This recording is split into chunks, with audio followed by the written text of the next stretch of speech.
Bruckner is one of those composers so close to my heart. As a musician, as a human being, but especially as a conductor, of course. And we've done so far with the orchestra, me and the orchestra, Bruckner, the 7th Symphony, the 9th Symphony as well.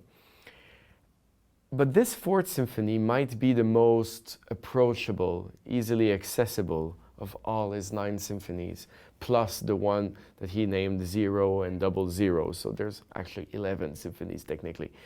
And the 4th is called the Romantic, not romantic in the sense of romance and the sense of people loving each other.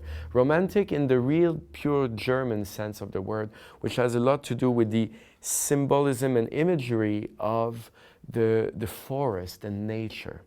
And there is in the 3rd movement, which I think really is the most approachable of all Bruckner symphony movements, is a hunting scene.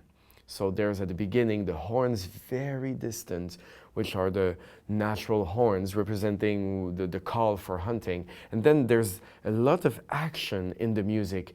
I always see a bunch of dogs that come to us and they're just about to launch the hunt. And there is still a trio in the middle, which is the most calm aspect and mysterious of the forest. We hear the wind, we hear the nature, we hear the water.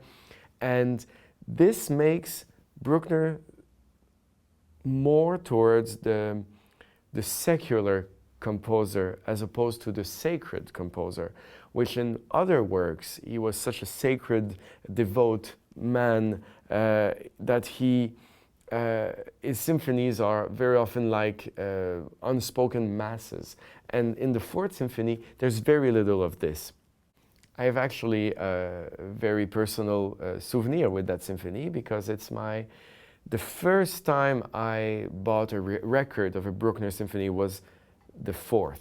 And because I had read somewhere that this was the easiest one, or it could be the first one to listen to. And I have to say, at first, I really did not like it.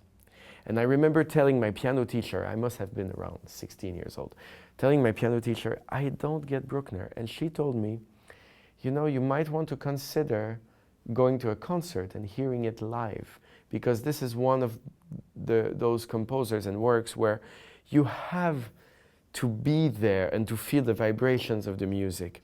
And when a few months or years later, I finally attended the first concert in my life of a Bruckner symphony, then I was completely in love. And this is why I think to our audiences, we should say, if you still have reservations about that composer, you should come and hear it played by this orchestra with me in this hall, and probably you'll be convinced.